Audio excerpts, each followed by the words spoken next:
This is Tom Fox, and I'd like to welcome you to a new season of the award-winning Adventures in Compliance, the podcast where we look at the Sherlock Holmes short stories, movies, novels, and related material from the angle of compliance.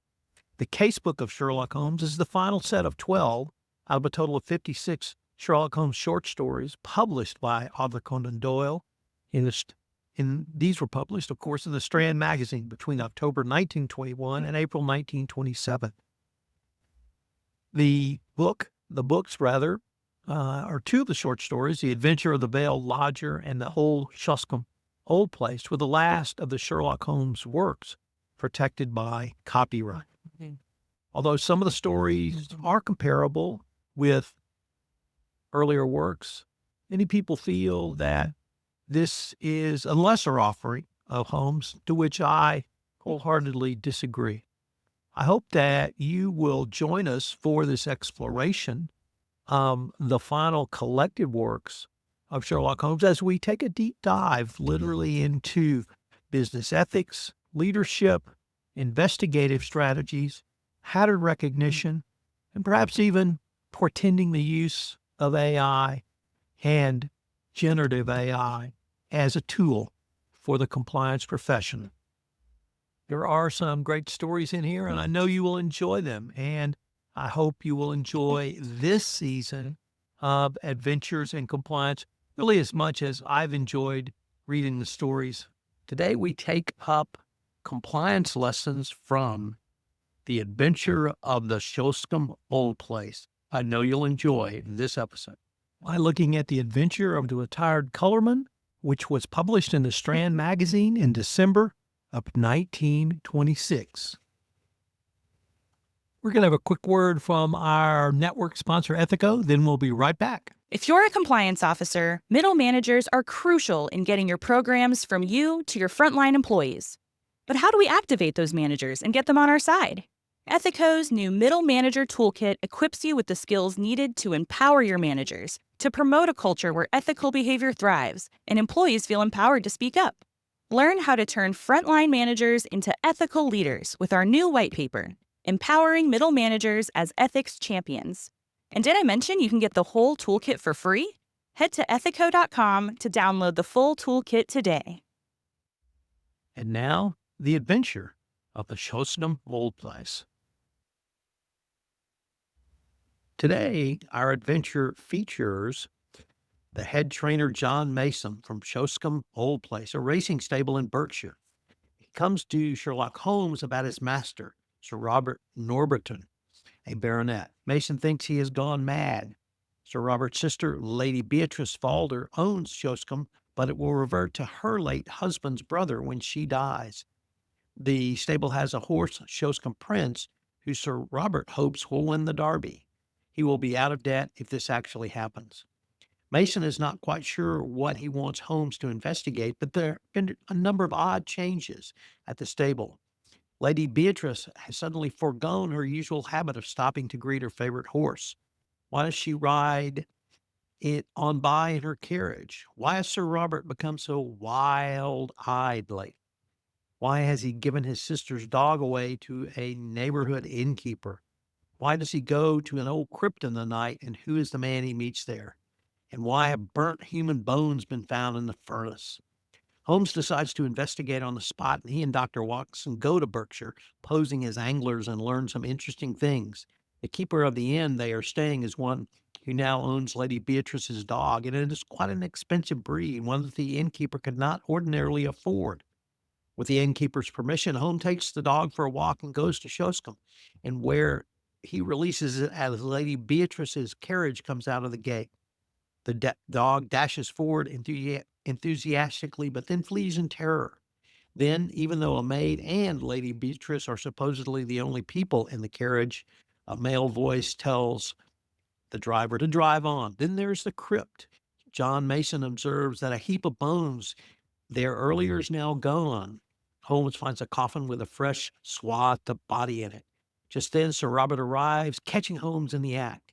After Holmes makes it plain that he has deduced most of the odd going on.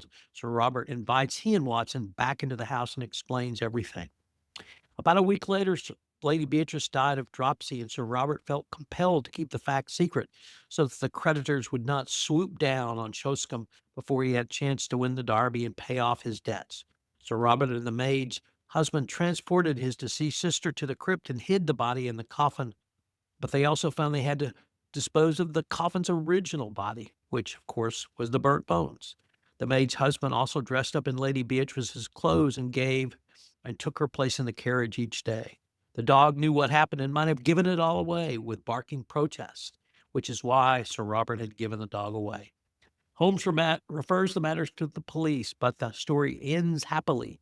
Shoscombe Prince wins the Derby. Sir Robert escapes any major judicial penalty for what he's done to his sister's body, then pays off all of the debts with the money he has won from winning the Derby.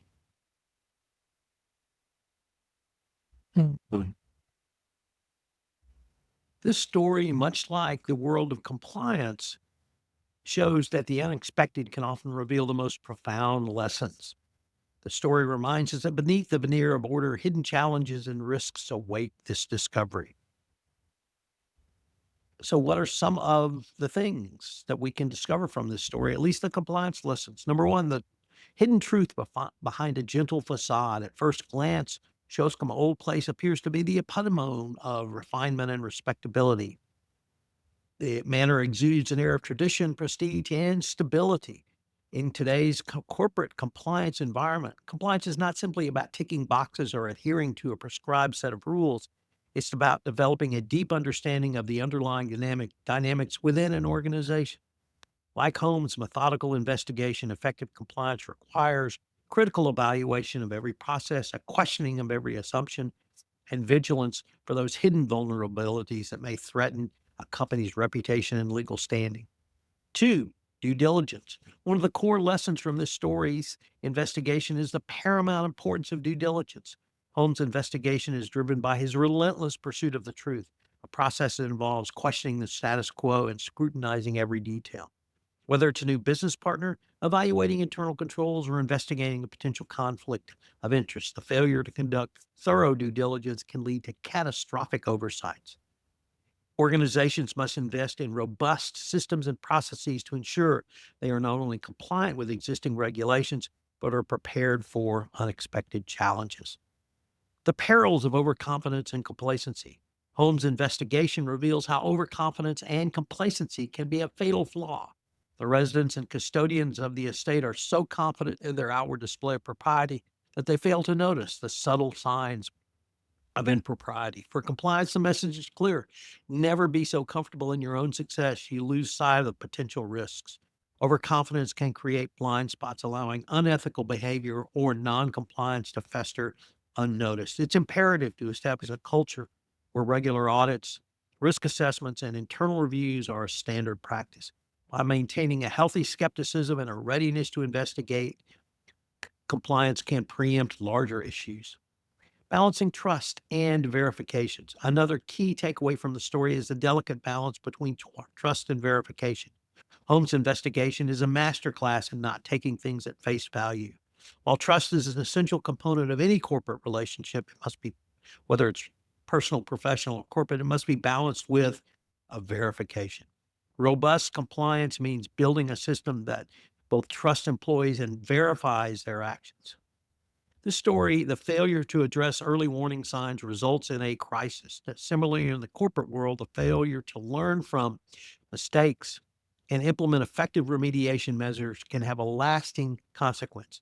Every instance of noncompliance or ethical breach should serve as a learning opportunity for your compliance program. Proactive remediation is a critical aspect on a go-forward basis. As steward of ethics during this insanity of the second Trump administration, always remember there is nothing more deceptive than an obvious fact.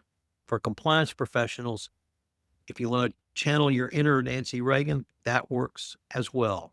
Trust, but verify. This is Tom Fox again. I hope you've enjoyed this episode of Adventures in Compliance.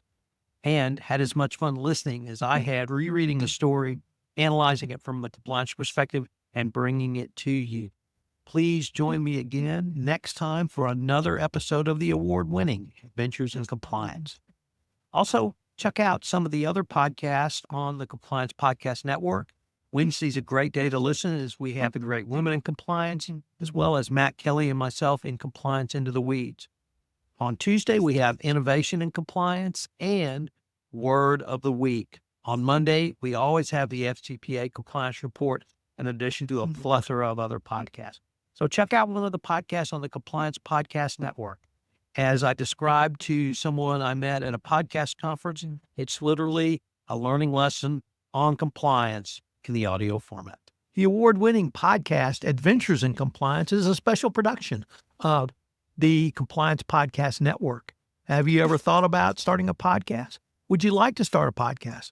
In 2025, I think it would be a great time for you to start a podcast, and you can post it on the Compliance Podcast Network, the only podcast network in compliance, and by far one of the most popular B2B podcast network around.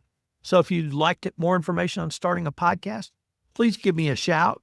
You can reach me at tfox@tfoxlaw.com. Hope you'll join us next time where we look at some lessons learned from the adventure of the Veiled Lodger.